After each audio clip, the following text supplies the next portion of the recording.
প্রয়োজন আছে। আপনি যখনই নেতৃত্বের কোন একটা জায়গায় থাকবেন, তখন আপনাকে মনে রাখতে হবে যে আপনি হয় বাতিলের মোকাবেলা করবেন, আর না হয় আপনি আপনার সাথীর জন্য আরো বড় কষ্টের কারণ হয়ে যাবেন। কোনটা আমি হব, আপনি হব, সেটা আমাদের বিবেচনা করা উচিত। আল্লাহ পাক রব্বুল আলামিন আমাদেরকে তৌফিক দান করেন। যারা সাথীরা আমরা ছিলাম একসাথে কারাগারে থাকার মধ্য দিয়েও আমাদের মধ্যে এক ধরনের আত্মার বন্ধন তৈরি হয়েছে।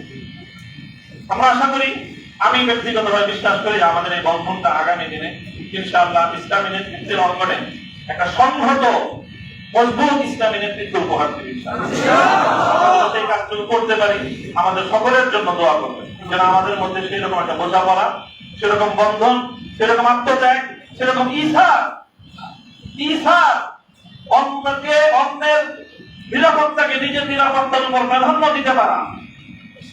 আবার বলছি, অন্যের নিরাপত্তাকে নিজের নিরাপত্তার উপর যতদিন পর্যন্ত আমি প্রাধান্য দিতে না পারবো, ইসলামী নেতৃত্বের ধারে কাছে থাকার কোন সুযোগ এবং কোন বৈধতা আমার নাই।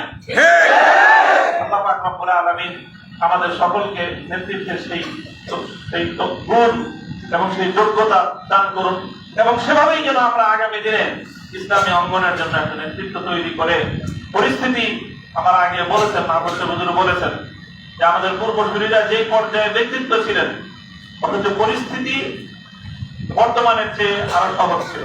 আর সেই তুলনায় এখন আমাদের যে রুহানিয়াতের যে অবস্থান, আধ্যাত্মিক যে অবস্থান, আর সেই তুলনায় পরিস্থিতির যে ভয়াবহতা আমাদের জন্য পরিস্থিতি অনেক জটিল করে দিয়েছে। এই সময়ে আমরা কেউ যদি একটু দুর্বলতা প্রদর্শন করি, বাকি অন্যদের জন্য সেটা অনেক বড় বেশি কঠিন পরিস্থিতি তৈরি করে দেয়। আল্লাহ রাব্বুল আলামিন আমাদের সকলকে তৌফিক দান করুন। যারা এই প্রচন্ড গরমের মধ্যে আজকে সারাদিন, কালকে সারা রাত আমার মুক্তির জন্য এবং আমার মুক্তির পরবর্তী এই আনন্দের মধ্যে আপনারা যারা অংশগ্রহণ করেছেন, আমাকে উৎসাহিত করেছেন, আমার সহকর্মী এবং আমরা যারা কারারুদ্ধ ছিলাম একসঙ্গে, আমাদের কারা সহযোগীদের আপনারা উদ্বুদ্ধ করেছেন। আল্লাহ পাক রব্বুল আলামিন আমাদের সকলকে জাযায়ে দান করুন। আগামী দিনে যেন হক এবং হক্কানিয়াতের পথে থাকতে পারি, আল্লাহ সন্তুষ্টির পথে রিয়া এবং কিবির মুক্ত আমল যেন করতে পারি, সে তৌফিক আল্লাহ দান করুন। আল্লাহু দাওয়ানা আলহামদুলিল্লাহ রাব্বিল আলামিন।